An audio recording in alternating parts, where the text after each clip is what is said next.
I'm recording this as part of my notes. I hope it would be enjoyable, whoever is watching this.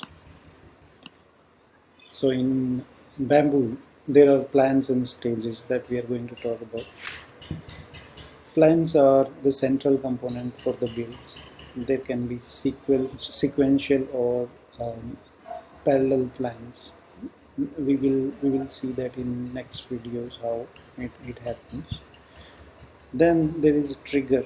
How it would be initiated would be by the triggers. Triggers can be code change, daily schedules, manual, or any plan that is as part of sequential plan that executes or triggers next plan.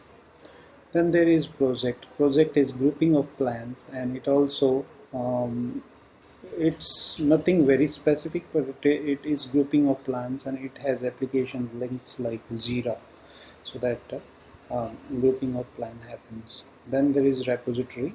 Repository can be linked or global or private to the plan or private to the job that is being executed within the pipeline. Then there are various user and group permissions that we can define within Bamboo, and then various variables are there that can be defined as per the job, as per the pipeline. And other than that, notification can be set for any of the executions, whether they are successful or if there is any failure, that can be set. And there is one significant part of plan is stays.